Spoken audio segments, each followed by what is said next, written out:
I share the optimism of SIPA in the sense that we in Malaysia must effect change. Malaysians must effect change. We are now at a very critical juncture. We cannot allow this country to be led and controlled by the corrupt establishment, no concern for the country. I mean, I seriously see so. Many of them were my colleagues in the past. Are they concerned about national unity or about one Malaysia concept? Do they care for the feeling?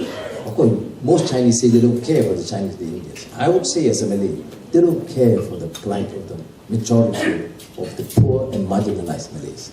If they do, and we find out, for example, 250 million disbursed for minister's family for cattle farming, any reasonable person would expect the leadership with any sort of sense or decency to immediately act. I was with Al Gore last fortnight in London for a 2-day meeting.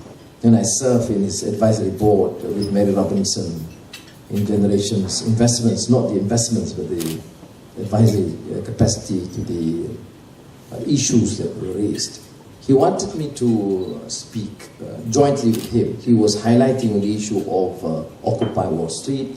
He asked me to share some experience of what I know of the Arab Spring, and I'm quite fortunate to invested Allah just now that I happen to be one of the few in this region that continue to interact with leaders in Egypt, Tunisia, Libya, Yemen, the Arab Spring. But have we learned anything? No. Again, I stopped over in Istanbul with Aziza on the invitation of Tayyip Erdogan, the Turkish Prime Minister. What he related to me is very, very pertinent. He said to me, Anwar, whatever you may say, I know you disagree my position vis-a-vis Libya or Syria initially, but I tried my level best to engage, reason with them, to say that time is up.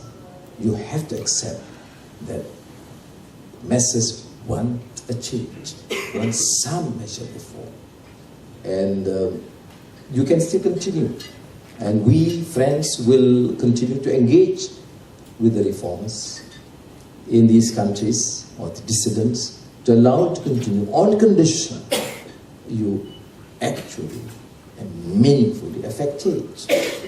He said he spent 2.5 hours with Gaddafi, 3 hours with Bashar Assad, just appeal. And he used the word beg. I begged him, stop shooting your people.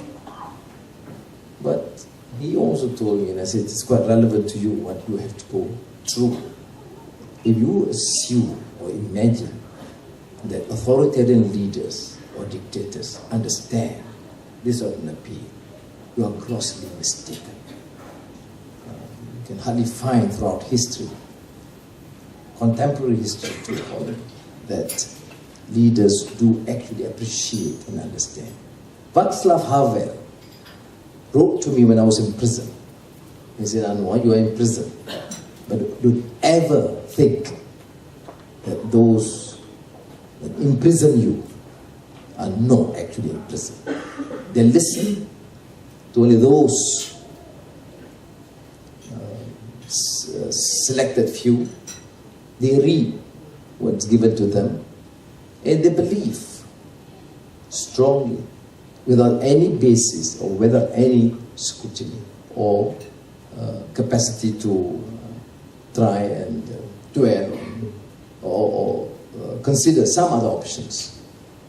So they are, in actual fact, in prison themselves. So that's it. I'm not here to talk about our economic agenda. You're quite familiar with it. I mean, you can ask questions. Or the hudud. I'm here to enjoy my dinner, not to be asked difficult questions.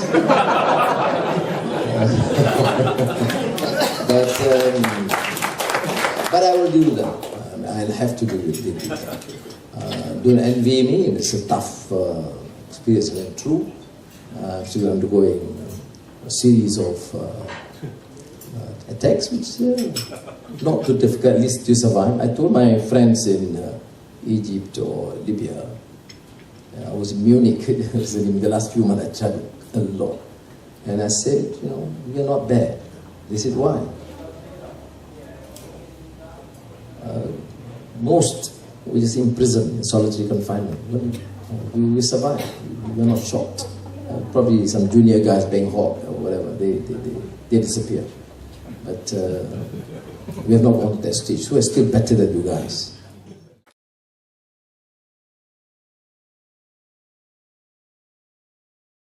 Caranya guna hakim, guna Gani Patel, tangkap saya, masuk ke dalam penjara. Dan saya tidak akan menyerah kalah terhadap segala kejahatan dan fitnah kotor ini. What damn rotten institution it is! I want to tell them, and I want your support. You can intimidate us. You can arrest us. You can charge us. But we will continue to fight. We will never surrender.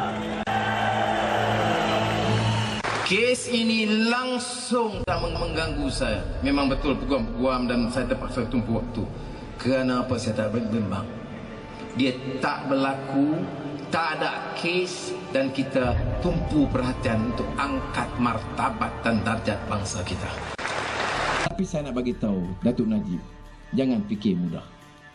Saya akan lawan tetap. Sudah kena ingat, ya, jangan main-main hal ini. Kita nak jaga negara kita. Saya bukan nak suruh perang gaduh. Tapi jangan ingat mudah. Jangan nak tutup pekun busuk, rasuah dan jahat kamu dengan nak penjarakan saya tanpa sebab. Saya lawan pagi, saya lawan tengah hari, saya lawan petang, saya lawan tengah malam.